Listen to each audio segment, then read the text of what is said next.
ناظرین و سامعین السلام علیکم ورحمۃ اللہ وبرکاتہ۔ آج 10 رمضان ہے اور میں آپ کے سامنے 10ویں پارے کے مضامین کا خلاصہ پیش کرنے کی سعادت حاصل کروں گا۔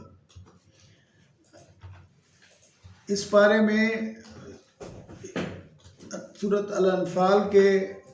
آخری رکوعات ہیں اور ان کے بعد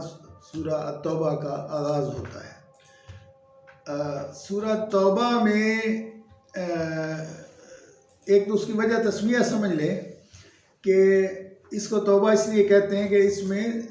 غزوہ تبوک میں جو 3 مسلمان نہیں جا سکے تھے اور مخلص تھے تو ان کی معذرت قبول نہیں ہوئی اور انہیں سخت امتحان سے گزرنا پڑا، تو اس حوالے سے ان کی توبہ کے حوالے سے اس کا تفصیلی ذکر اس صورت میں ہے، اس لیے اس کا نام سورہ التوبہ ہے۔ اس صورت کی ایک اور منفرد خصوصیت یہ ہے کہ یہ قرآن مجید کی واحد سورہ ہے جس کے شروع میں بسم اللہ الرحمن الرحیم نہیں لکھا جاتا، بلکہ انفال کے بعد فوراً یہ شروع ہو جاتی ہے۔ اس کی بنیادی وجہ یہ ہے کہ ہمارے ہاں جو توقیفی ترتیب ہے قرآن مجید کی، یعنی جس طرح ہم اسے پڑھتے ہیں، جس ترتیب سے ہم پڑھتے ہیں، یہ ترتیب اللہ اور اس کے رسول صلی اللہ علیہ وسلم نے اللہ تعالیٰ کی ہدایت کے مطابق ان کو جمع کروایا ہے۔ تو آپ صلی اللہ علیہ وسلم کی زندگی کے آخری زمانہ تھا، تو آپ اس بارے میں آپ نے وضاحت نہیں فرمائی کہ یہ جو سورہ توبہ ہے اس کہاں رکھی جائے، تو گویا اس کا فیصلہ جو ہے اکٹھے رکھنے کا قرآن کے مدون کرنے والوں نے حضرت عثمان رضی اللہ تعالیٰ عنہ کے مشورے سے رکھا، اس لیے کہ الانفال کے مضامین اور التوبہ کے مضامین ملتے جلتے ہیں، اس لیے اس کو اس کے بعد لگا دیا گیا۔ اچھا، پچھلی دفعہ سوال یہ اٹھایا گیا تھا کہ الانفال کے حوالے سے کہ غنیمت، جو مال غنیمت ہوتا ہے اس کی تقسیم کا جو ہے وہ کیا طریقہ کار ہونا چاہیے، تو سوال وہاں سے اٹھایا گیا تھا، لیکن جواب اس پارے کے شروع میں دیا گیا ہے، اور اس میں یہ ہے کہ 4 حصے جو ہیں وہ مجاہدین کے لیے ہوں گے اور ایک حصہ جو ہے وہ اللہ رسول کے لیے ہوگا، اور رسول اللہ علیہ وسلم جو ہے وہ اپنے اقارب اور جو آپ کی پبلک کی مددات ہیں جیسے غریبوں اور مسکینوں کے لیے اور محتاجوں کے لیے جو ہے آپ اس کو تقسیم کر سکتے ہیں، 5واں حصہ، اور 4 حصے جو ہیں مجاہدین کے۔ اچھا جی، اس کے بعد سے اس پارے میں زکوٰۃ کی جو مددات ہیں 8، اس کا بھی ذکر کیا گیا ہے کہ یہ متعین حدود ہیں، متعین چیزیں ہیں جن پر جس کے ذریعے ان کو ہم تقسیم کر سکتے ہیں زکوٰۃ۔ اگرچہ قرآن مجید میں لفظ زکوٰۃ استعمال ہوا ہے، زکوٰۃ کا لفظ استعمال نہیں ہوا، لیکن نبی کریم صلی اللہ علیہ وسلم نے فرمایا کہ یہ زکوٰۃ کی مددات ہیں۔ تو اس میں جو مددات ہیں وہ یہ، پہلی بات تو یہ فقراء اور مساکین، دوسرے وہ جو زکوٰۃ اکٹھی کرنے کا کام کرتے ہیں ورکر، ان کی تنخواہ، مؤلفۃ القلوب یعنی جن کو کچھ رقم خدمت اس لیے کرنے مطلوب ہے کہ وہ دین کو نقصان نہ پہنچائیں یا دین کے اور قریب آ جائیں، وفی الرقاب وہ لوگ جو غلامی سے آزادی چاہتے ہیں ان کو دیا جائے، والغارمین اور جو کہ مثلا ایکسیڈنٹ ہو جائے تو دیت دینی ہے تو اس کے پاس اتنے پیسے نہیں ہیں، اور وہ فی سبیل اللہ، اور فی سبیل اللہ کے جتنے ذریعے ہیں، جتنے طریقے ہیں وہ بھی اس میں شامل ہیں، وہ ابن السبیل اور مسافر۔ تو یہ اللہ تعالیٰ نے فرمایا فریضۃ من اللہ واللہ علیم حکیم، کہ اللہ بہتر جانتا ہے، زیادہ علم رکھتا ہے کہ جو اس اللہ کی راہ میں خرچ کرنا ہے وہ کس کس کو کیا جائے، لہذا اپنے جوڑ توڑ نہیں لگانے چاہیے، اور اللہ تعالیٰ نے جن ذریعے سے جو چیزیں اللہ تعالیٰ نے مقرر کی ہیں ہمیں اس کے مطابق عمل کرنا چاہیے۔ اس کے بعد یہ ذکر آتا ہے کہ ہمیں اپنی تیاری برقرار رکھنی چاہیے ہر وقت، کس کی؟ دفاع کی، یعنی ایسا نہیں ہونا چاہیے کہ ہم اپنے دفاع کے لیے تیار نہ ہوں۔ تو اللہ تعالیٰ فرماتے ہیں وَأَعِدُّوا لَهُمْ مَا اسْتَطَعْتُم مِّن قُوَّةٍ وَمِن رِّبَاطِ الْخَيْلِ تُرْهِبُونَ بِهِ عَدُوَّ اللَّهِ وَعَدُوَّكُمْ، مطلب یہ ہے کہ ایک تو آپ اپنی نفری بھی تیار کر رکھیں، دوسرے یہ جو ہے سامان حرب، اس میں فرمایا کہ من رباط الخیل، اس زمانے میں جو ایک بڑا ذریعہ تھا جہاد کا، اس میں گھوڑے کا استعمال تھا۔ تو ہمارے لیے اس میں سبق یہ ہے کہ آج جو آلات حرب ہیں، مثلا میزائل ہیں، بم ہیں مختلف قسم کے، اور نیوکلر پاور ہے، تو یہ چیزیں جو ہیں یہ مسلمانوں کو جو اس کے لفظی معنی ہوتا ہے پھینکنا۔ پھینکنا کیا ہے؟ مثلا ٹینک جو گولے پھینکتا ہے، وہ توپیں جو گولے پھینکتی ہیں، وہ ڈرون جو پھینکتے ہیں، تو مطلب ہے کہ آج کے جو جدید ہتھیار ہیں یہ مسلمانوں کو مہیا رکھنے چاہیے اپنے پاس، تاکہ وہ دفاعی تیاری کر رکھیں۔ پھر اللہ تعالیٰ نے حکم دیا کہ نبی کریم صلی اللہ علیہ وسلم نے لوگوں کو اللہ تعالیٰ کے کہنے پر جہاد کی ترغیب دی، فرمایا یا ایھا النبی حرض المؤمنین علی القتال، اور آگے فرمایا کہ اگر تم میں سے 10 ہوں گے تو وہ 100 پر غالب آئیں گے، اور پھر فرمایا کہ اب جب ہم نے تم میں کمزوری دیکھی ہے تو اگر 100 ہوگا تو وہ اپنے دگنے پر غالب آ سکتا ہے۔ تو مطلب یہ ہے کہ اللہ تعالیٰ جو ہیں وہ یہ فرما رہے ہیں کہ مومنین جو ہیں وہ اپنے سے بڑی فوج کو بھی شکست دے سکتے ہیں۔ اچھا، اس لیے اللہ تعالیٰ کے جو پیش نظر تھا وہ یہ تھا کہ اس کی ہدایت کے مطابق نبی کریم صلی اللہ علیہ وسلم یہ چاہتے تھے کہ جو سرزمین حرم ہے، یعنی جزیرہ نما عرب ہے، جس میں حجاز ہے اور دوسرے علاقے ہیں، تو یہ لوگ جو ہیں، یہ جگہ جو ہیں یہ دین کا مرکز بن جائیں، اور جو دوسرے ادیان کے لوگ ہیں اور جو مخالفت کر رہے تھے نبی کریم صلی اللہ علیہ وسلم کی اور مسلمانوں کی، تو ان کو یہاں سے نکال دیا جائے یا وہ مسلمان ہو جائیں۔ تو اس لیے اللہ تعالیٰ نے یہ فرمایا کہ نبی کریم صلی اللہ علیہ وسلم کو، اور آپ نے حضرت علی کو خصوصی طور پر بھیجا جہاد کے لیے، جبکہ حضرت ابوبکر رضی اللہ تعالیٰ عنہ جا چکے تھے، کہ فسیحوا فی الارض 4 اشہر، یعنی ان کو 4 مہینے کا ایک نوٹس پیریڈ دے دیا گیا ہے، اور اس کے بعد ان کو جنگ کے لیے تیار ہو جانا چاہیے، اور اگر وہ تیار نہ ہوں تو پھر مہلت دینے کے بعد ان کو قتل کر دیا جائے گا۔ اللہ تعالیٰ نے فرمایا فَإِذَا انْسَلَخَ الْأَشْهُرُ الْحُرُمُ فَاقْتُلُوا الْمُشْرِكِينَ حَيْثُ وَجَدتُّمُوهُمْ وَخُذُوهُمْ وَاحْصُرُوهُمْ وَاقْعُدُوا لَهُمْ كُلَّ مَرْصَدٍ فَإِنْ تَابُوا وَأَقَامُوا الصَّلَاةَ وَآتَوُا الزَّكَاةَ فَخَلُّوا سَبِيلَهُمْ إِنَّ اللَّهَ غَفُورٌ رَحِيمٌ۔ تو جہاد کرو ان لوگوں کے خلاف جو کہ مشرک ہیں، اور ان کو جہاں پاؤ ان کو قتل کرو، جن سے تمہارے معاہدے ختم ہو جائیں۔ اچھا، یہ جو معاہدے ہیں ان کی کئی قسمیں ہیں، اور اس میں ان کا مشرکین کی کئی قسمیں ہیں جن کے معاہدے ہیں۔ ایک تو ان کی صورت یہ تھی کہ جن سے معاہدہ نہ تھا ان کو حکم دیا گیا کہ 4 ماہ کے اندر ایمان لائیں یا عرب سے چلے جائیں، ورنہ جنگ کے لیے تیار ہیں۔ یہ جو شرطیں ہیں یہ اللہ نے اور اس کے رسول نے متعین فرما دی۔ دوسری وہ صورت تھی کہ جن میں معاہدہ تھا لیکن اس کی میعاد مقرر نہیں تھی، تو ان کو بھی فرمایا کہ وہ 4 ماہ کے اندر یہ فیصلہ کر لیں کہ وہ یہاں رہنا ہے یا ایمان لانا ہے یا پھر جنگ قبول کرنی ہے۔ تیسری ان کی صورت یہ تھی کہ اگر معاہدہ تھا لیکن دشمن نے توڑ دیا، جیسے کہ صلح حدیبیہ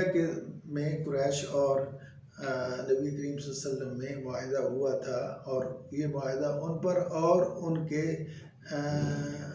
یعنی جو گروپنگ تھی ان سب پر، یعنی جو دوسرے قبائل ان دونوں سے الحاق کر لیں گے اس پر بھی تھا۔ تو اس میں مکہ والوں کے ساتھیوں نے معاہدہ توڑ دیا، جس کے بعد نبی کریم صلی اللہ علیہ وسلم نے مکہ پر چڑھائی کی اور اسے فتح کر لیا۔ چوتھی مدت یہ تھی کہ مشرکین کے ساتھ معاہدہ ہو لیکن بدعہدی بھی وہ نہ کریں، لیکن اس 4 مہینے کے گزرنے کے بعد ان کے لیے پھر اعلان جنگ ہے۔ تو یہ جو صورت ہے جہاد کی، یہ اللہ تعالیٰ نے یہاں واضح کر دی ہے، اور فرمایا کہ یہ مہلت جب گزر جائے تو پھر ان کے لیے قتل ہے، اور اس کا ذکر کر دیا۔ پھر فرمایا لا تقاتلون قوما نکثوا ایمانہم وہموا باخراج الرسول وہم بدؤکم اول مرۃ اتخشونہم فاللہ احق ان تخشوہ ان کنتم مؤمنین۔ تو پہلی بات تو یہ ہے کہ وہ لوگ ہیں جنہوں نے اپنے عہد کی خلاف ورزی کی ہے اور نبی کریم صلی اللہ علیہ وسلم کو مکہ سے نکالا ہے، تو کیا وہ اس قابل نہیں ہے کہ ان سے جہاد کیا جائے؟ دوسری قتل ان کی قتال کی وجہ یہ فرمائی قاتلوہم یعذبہم اللہ بایدیکم ویخزیہم وینصرکم علیہم، کہ وہ جو ظلم زیادتی تمہارے ساتھ کرتے رہیں، اس کے بعد اتنا تو ہو سکتا ہے کہ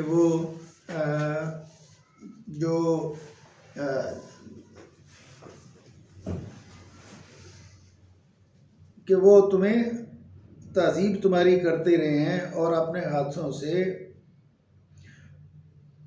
اور اللہ تعالیٰ ان کو شکست دے گا تمہارے ہاتھوں سے اور تمہارے سینے ٹھنڈے کرے گا۔ تو یہ حکم دیا جا رہا ہے کہ تم اس کا حکم کیوں نہیں کرتے؟ تو فرمایا جہاد کا حکم دیتے ہوئے کہ اہل کتاب کے خلاف ہم جہاد کیوں کریں گے؟ اس کے بارے میں فرمایا کہ ان کا طریقہ یہ ہے کہ قاتل الذین لا یؤمنون باللہ ولا بالیوم الآخر، کہ جو لوگ اللہ اور رسول پر ایمان نہیں لاتے، نہ آخرت پر لاتے ہیں، ولا یحرمون ما حرم اللہ ورسولہ، جو مسلمان حلال حرام کرتے ہیں ان کو نہیں مانتے، ولا یدینون دین الحق، اور دین حق پر ایمان نہیں لاتے، من الذین اوتوا الکتاب، ان لوگوں میں سے جو کہ اہل کتاب ہیں، تو ان سے فرمایا قاتلو حتی یعطوا الجزیۃ عن ید وہم صاغرون۔ ان کے لیے حکم یہ ہے، پہلوں کے بارے میں جو کفار مشرکین تھے ان کے بارے میں پہلے جو حکم تھا وہ عرض کیا، اب اہل کتاب کے بارے میں ہے کہ اب اگر وہ ایمان نہ لائیں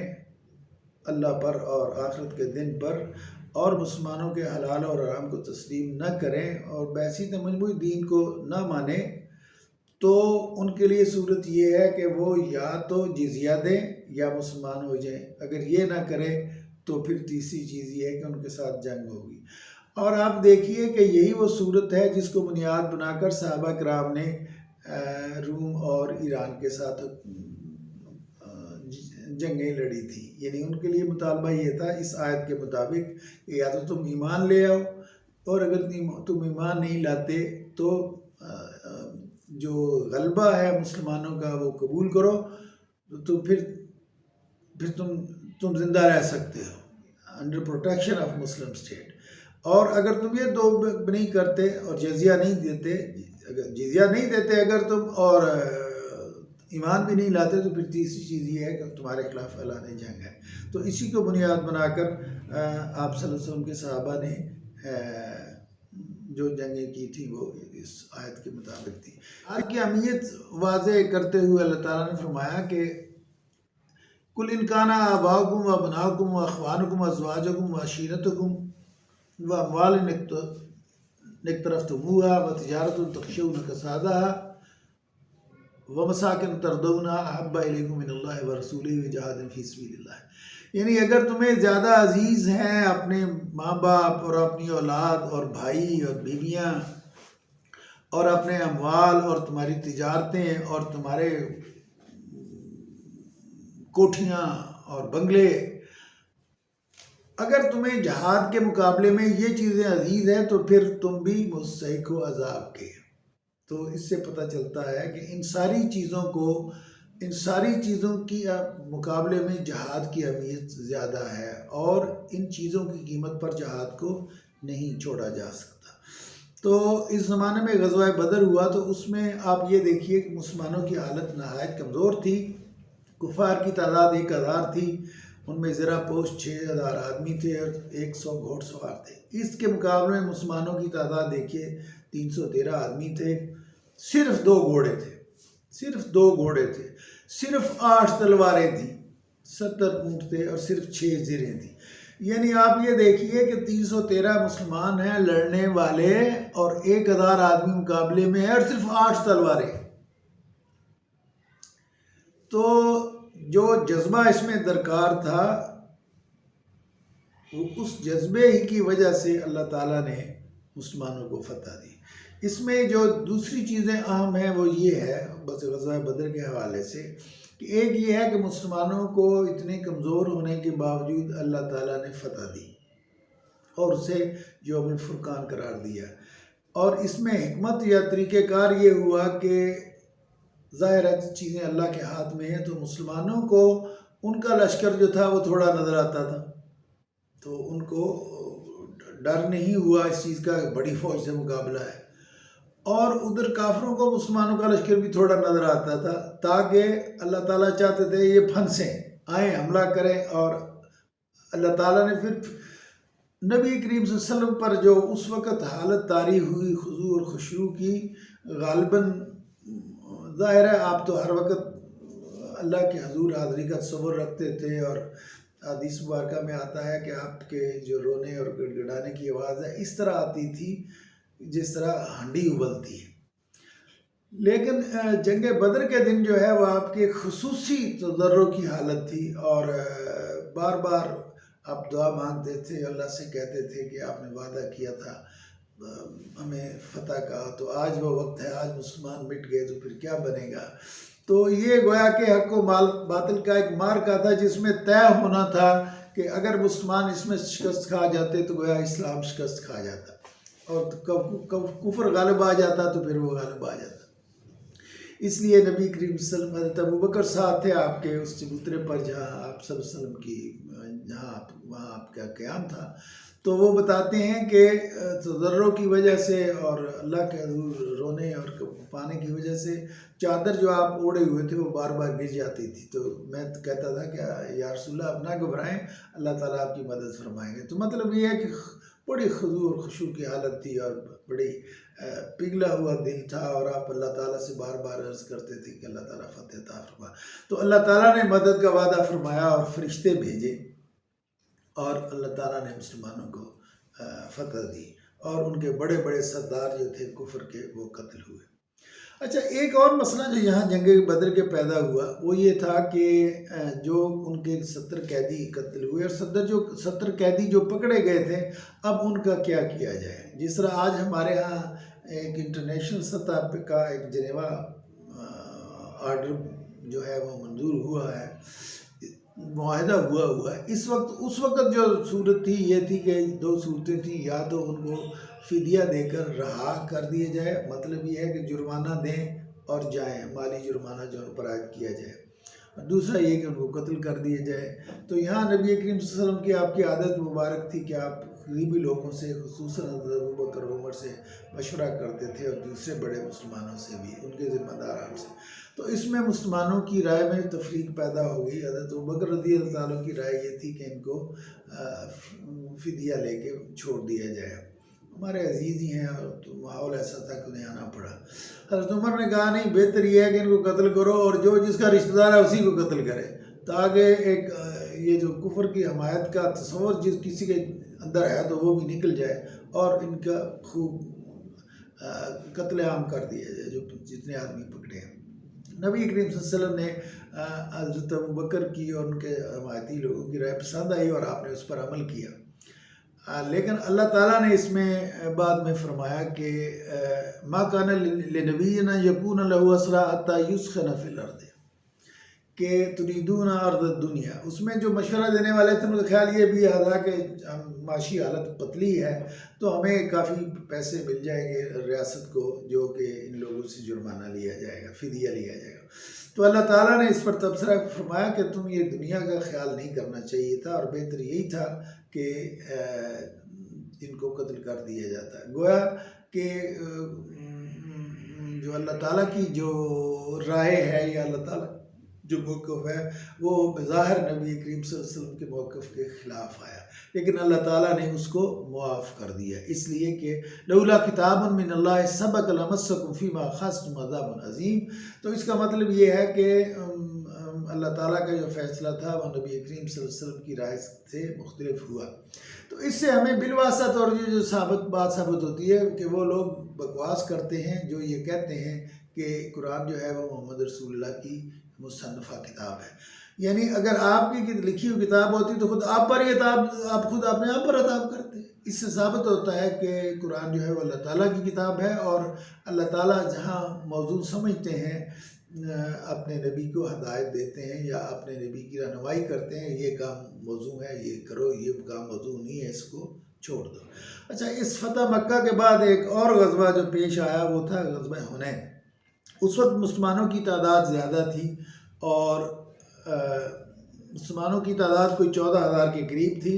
اور بنو حوادن کی جو تعداد تھی وہ 24 سے 28,000 تھی۔ لیکن آج تک مسلمان جو تھے اتنی بڑی تعداد میں نہیں، اتنے بڑے لوگ جمع نہیں کر سکتے۔ 14,000 اس زمانے میں مسلمانوں کے لیے بڑی تعداد تھی۔ تو مسلمان جو تھے وہ پر امید تھے کہ لو جی ہم تو جب 313 تھے تو اس وقت بھی کامیاب ہو گئے تھے، تو آج تو ہم 14,000 ہیں۔ تو وہ عاجزی جو کہ جہاد میں ہونی چاہیے تھی وہ نہیں تھی۔ تو اس وجہ سے مسلمانوں کو ایک کیا کہنا چاہیے ٹھوکر جو تھی اللہ تعالیٰ نے لگوائی، اور آوازوں نے انہوں نے پہاڑی کے اوپر معمولی تنگ درہ تھا جہاں وہ مورچہ بند تھے، انہوں نے تیروں کی بچھاڑ کر دی، تو مسلمان جو تھے وہ پیچھے ہٹنے پر مجبور ہو گئے۔ تو اس وقت نبی کریم صلی اللہ علیہ وسلم جو تھے وہ مضبوط رہے، اپنی جگہ جمع رہے، اور حضرت عبداللہ بن عباس نے فرمایا کہ لوگوں کو واپس بلاؤ، اور اونچی آواز سے، اور آپ کہہ رہے تھے کہ ہاں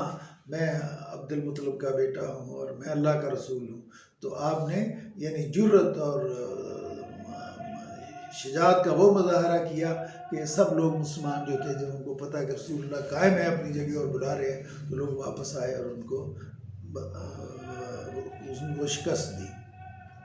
اچھا، فتح مکہ کے بعد اور حنین میں مسلمانوں کی فتح کے بعد ایک عام رجحان عربی قبائل کا ہو گیا۔ ان کو پتہ چل گیا کہ اب گویا کہ مسلمان ہی غالب پارٹی ہیں، اور ان کا یہ مخالفت کرنا دنیا داری کے لحاظ سے نقصان دہ ہے۔ تو پھر سارے اس کو عام الوفود کہتے ہیں، اور اسی لیے کہتے ہیں کہ اس وقت پھر جتنے قبائل تھے وہ ایک ایک کر کے ان کے وفد آتے تھے اور ایمان لاتے تھے۔ اس کے بعد ایک غزوہ تبوک کا ذکر ہے ان آیات میں، اور وہ یہ تھا کہ روم کے شہنشاہ نے جب دیکھا کہ یہ مسلمان جو ہے بڑھتے آ رہے ہیں اور ان کی قوت بڑھتی جا رہی ہے، تو اس نے سوچا کہ ان کو شکست دے دی جائے۔ تو اس نے جو روم کا وہ علاقہ جو عرب کے ساتھ ملتا تھا وہاں بہت بڑی فوج جمع کر لی۔ تو آپ کو پتہ چلا تو آپ نے کہا چلیے مقابلہ کرتے۔ اس وقت مشکل یہ تھی کہ فاصلہ بہت زیادہ تھا، کم از کم مطلب بدر اور احد کے ساتھ ساتھ ہی ہوئے نا، علاقہ دور نہیں تھا، لیکن تبوک کا علاقہ بہت دور تھا، کم سے کم 800 میل کا دوری تھی۔ گرمی بہت شدید تھی، کھجوروں کا موسم جو ہے وہ کھجوریں پکی ہوئی تھیں، مطلب یہ فصل کاٹنے کا وقت تھا، تو اس وجہ سے جانا مشکل تھا۔ تو اس وقت جو منافقین جو تھے وہ کوئی نہ کوئی بہانہ کر کے رک گئے، بلکہ اس سے پتہ بھی چلا ہوا کہ جھوٹی قسمیں کھاتے تھے، اور بار مسلمان بھی نہیں اس میں جا سکے۔ کچھ تو اس لیے نہیں جا سکے کہ ان کے پاس سواری کا اور زیادہ راہ نہیں تھا۔ ظاہر ہے 800 میل کا سفر جو ہے وہ پیدل نہیں تھا، گھوڑوں اور اونٹوں پر ہی ہو سکتا تھا، اور اس وقت لوگوں نے بڑی ایثار سے کام لیا۔ اس وقت عمر جو ہے رضی اللہ تعالیٰ عنہ اپنا آدھا سامان لے کر آ گئے، اور ابوبکر رضی اللہ تعالیٰ کے بارے میں مشہور ہے کہ وہ سارا سامان لے کے آ گئے۔ تو آپ صلی اللہ علیہ وسلم نے آپ سے پوچھا کہ گھر کیا چھوڑا ہے، تو کہنے لگے اللہ اور رسول کی محبت چھوڑا ہے۔ اور حضرت عثمان جو تھے انہوں نے کئی 800 اونٹی بیمار سامان دیے۔ تو مطلب یہ ہے کہ ایک ڈائی اینڈ ڈیڈ کا مسئلہ تھا، کہ یہ زندگی اور موت کا مسئلہ تھا، اور اس وقت جو مسلمانوں کے پاس جتنی استطاعت تھی افرادی اور مالی وہ آپ نے اس پر لگا دی۔ اور جب اللہ نے اس کو یوں فتح دی کہ روم کا جو بادشاہ تھا اس نے بعد میں سوچا کہ ہمیں ان سے لڑنے کی کیا ضرورت ہے، تو اس نے اپنی فوج واپس بلا لی۔ تو گویا کہ وہ فوج خود سے ان کے سامنے سے ہٹ گئی۔ تو دوسرے لفظوں میں مسلمانوں کو انہوں نے مقابلہ نہیں کیا، تو دوسرے لفظوں میں اس میں مسلمانوں کو فتح ہوئی اور آپ واپس تشریف لائے۔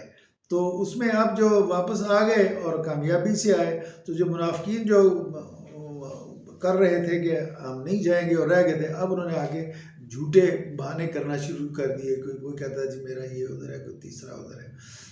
لیکن اللہ تعالیٰ نے اس موقع کو غنیمت سمجھا لوگوں کے لیے کہ منافقین کو جو ہے نمایاں کر دی ہے، تو اللہ کے رسول کو حکم ہوا کہ یہ منافق جو ہے اگر کوئی مر جائے تو اس کی تم نے نماز جنازہ بھی نہیں پڑھی۔ فرمایا وَلَا تُصَلِّ عَلَىٰ أَحَدٍ مِّنْهُمْ مَاتَ أَبَدًا، کہ ان کی نماز جنازہ نہیں پڑھنی، وَلَا تُقِمْ عَلَىٰ قَبْرِهِ، تو ان کا جنازہ نہ پڑھو۔ دوسری یہ بات فرمائی کہ ان کے لیے استغفار بھی نہ کرو۔ فرمایا اگر تم 70 مرہ 70 دفعہ بھی اگر تم ان کے لیے استغفار کرو گے تو قبول نہیں ہوگی۔ تو اس کا مطلب یہ ہے کہ ان کو معافی نہیں ملے گی، اور ان کو نمایاں کر دیا اللہ تعالیٰ نے کہ وہ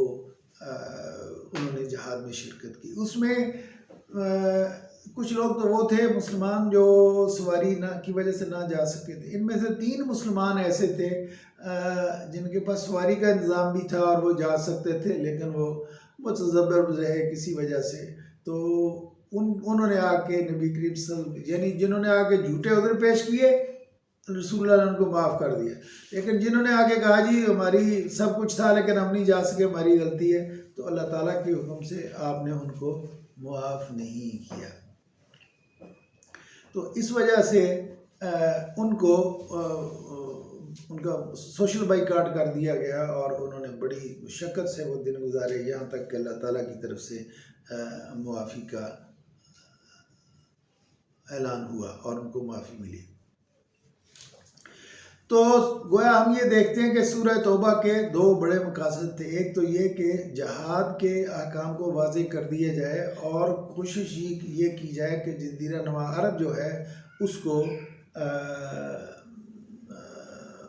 پاک کر دیا جائے، پہلے مرحلے میں کفار سے اور دوسرے مرحلے میں یہودیوں سے، جیسا کہ آپ دیکھیں گے کہ خیبر کا مارکہ بھی ہوا، اور آپ نے پہلے ان لوگوں کو مدینہ سے خارج کیا، اس لیے کہ وہ مسلسل سازشیں کرتے تھے اور جنگوں میں حصہ لیتے تھے، دشمنوں کے خلاف دشمنوں کا ساتھ دیتے تھے، گویا کہ وہ اندر میٹھی چھری تھے، اندر سے وہ سبوٹاج کرتے تھے مسلمانوں۔ تو آپ نے ان کو وہاں سے نکالا، اور دوسری دفعہ ان کے لوگوں کو ان کے سالس کیے، مقرر کیے ہوئے سالس کے مطابق ان کے قابل قتال لوگوں کو قتل کیا، اور دوسرے لوگ جو تھے سامان لے کے چلے گئے۔ تو خیبر میں جو فتح ہوئی مسلمانوں کو، مطلب یہ کہ وہ یہودیوں کا جو قوت تھی وہ بھی اس میں پاش ہو گئی۔ تو اللہ تعالیٰ کا جو مطلوب تھا وہ یہ تھا کہ آپ نے فرمایا کہ عرب کو اور حجاز کو، مکہ اور مدینہ کو دشمنوں سے، اللہ کے دشمنوں سے جو کافر ہیں یا مشرک ہیں یا یہودی ہیں، ان کو پاک کر دیا جائے اور اس کو اسلام کا گڑھ بنا دیا جائے۔ اس میں ایک اور بات جو ہماری، اور وہ آخری بات ہے اہم اس پارے کی، وہ یہ ہے کہ اللہ تعالیٰ نے فرمایا کہ اہل کتاب کے جو احبار اور ربحان ہیں، گویا سمجھے آج کے ہمارے زمانے میں علماء اور صلحاء اور صوفیہ جو ہیں، کہ اللہ تعالیٰ نے فرمایا کہ ان کی حالت یہ ہے کہ یأکلون اموال الناس بالباطل، کہ وہ باطل طریقے سے مال کھاتے ہیں، ویصدون عن سبیل اللہ، اور اللہ کی راہ سے لوگوں کو روکتے ہیں اور اللہ کی راہ میں خرچ نہیں کرتے۔ تو یہ فرمایا کہ ان کی مشکل یہ ہے، یا ان کی غلطی یہ ہے کہ انہوں نے ان کو